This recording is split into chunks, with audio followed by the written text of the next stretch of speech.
ہر قسم کے شرعی، روحانی اور جسمانی مسائل اور وظائف کے لیے دارالعمل یوٹیوب چینل سبسکرائب کیجیے اور بیل آئیکن بھی پریس کریں تاکہ ہر ویڈیو آپ تک بآسانی پہنچ سکے۔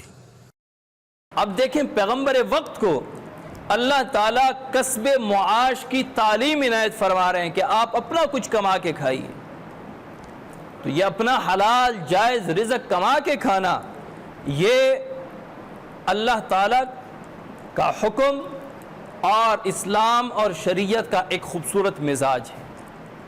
کمائیں اور کھائیں، حلال کمائیں۔ حلال کی پھر اپنی تاثیر ہے۔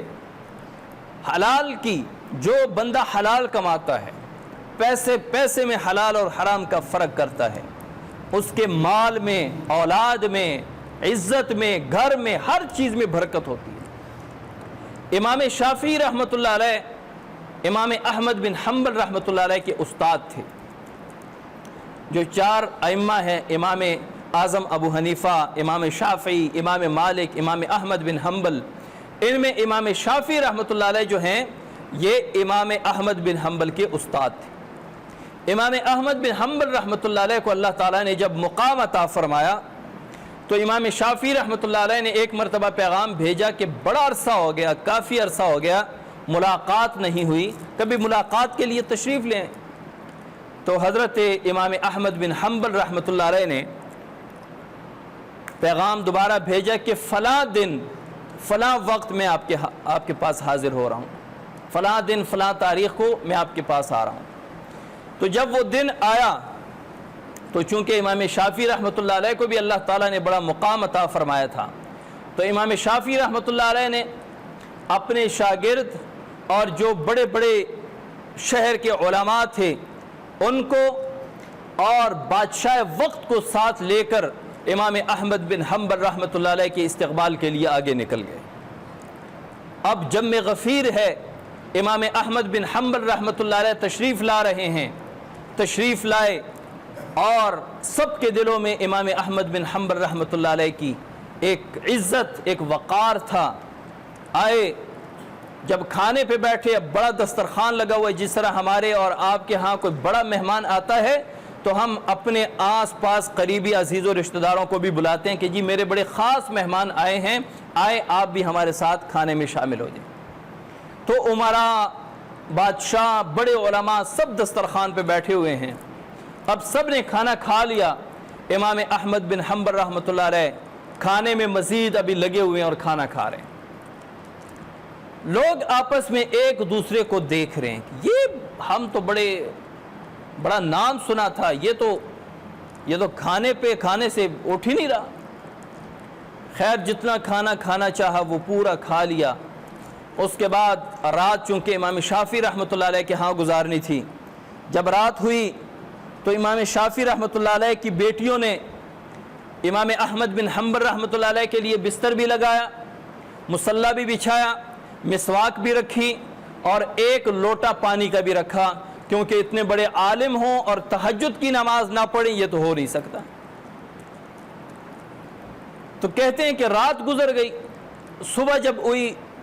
اور مسجد میں چلے گئے امام شافعی اور امام احمد بن حنبل رحمۃ اللہ علیہ، دیکھا کہ مصلی اسی طرح پڑا ہوا ہے، لوٹا اسی طرح بھرا پڑا ہوا ہے اور مسواک بھی اسی جگہ پہ پڑا ہوا ہے۔ بیٹیوں نے آپس میں کہا کہ ابو جی تو بڑی تعریفیں کر رہے تھے، بڑے اللہ کے ولی ہیں، بڑے بزرگ ہیں، یہ دیکھیں انہوں نے تہجد بھی نہیں پڑھی، نہ مسواک کیا،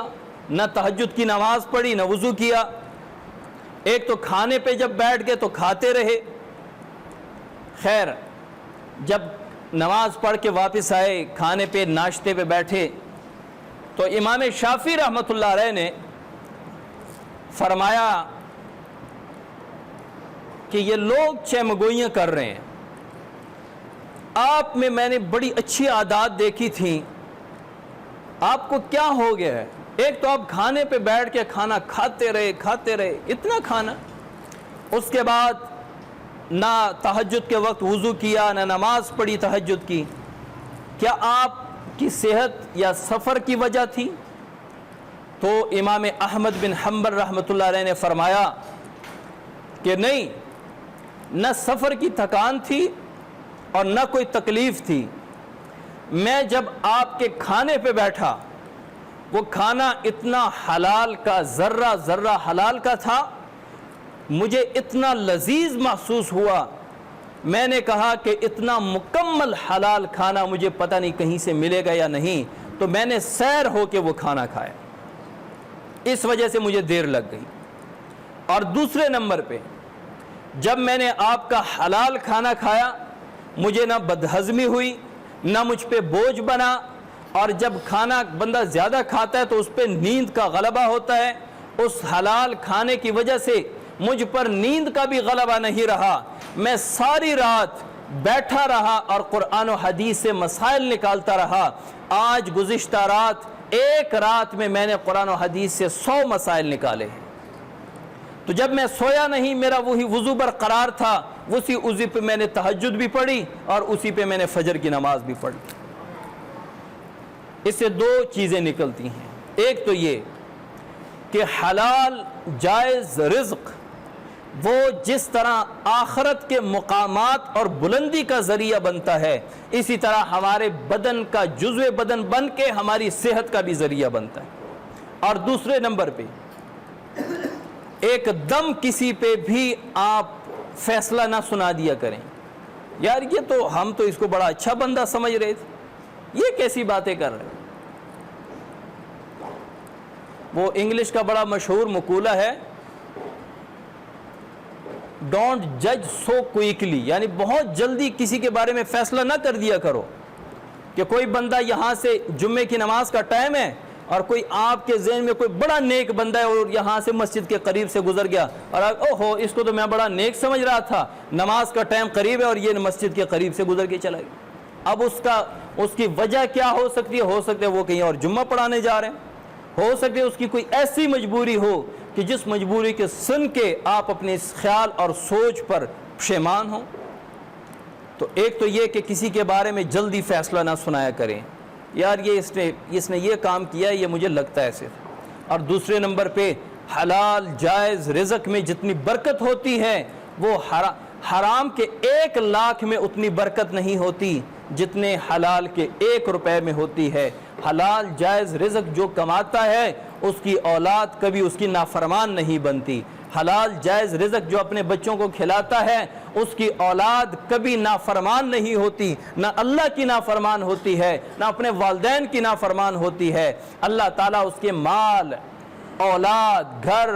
رشتہ داری، تعلق، اس کی صحت، ہر چیز میں اللہ تعالیٰ برکت عطا فرماتے ہیں۔ اور میں کبھی کبھی کہا کرتا ہوں کہ گھر کا جو بڑا ہے اگر وہ حرام کماتا ہے تو وہ اتنا نادان ہے کہ وہ 100 بندوں کا بوجھ اپنے اوپر لاد کے دنیا سے چلا جاتا ہے، اپنے گھر والوں کو حرام کھلا کھلا کے وہ دنیا سے چلا گیا، اب اس حرام پہ دوسرے لوگ پل رہے ہیں،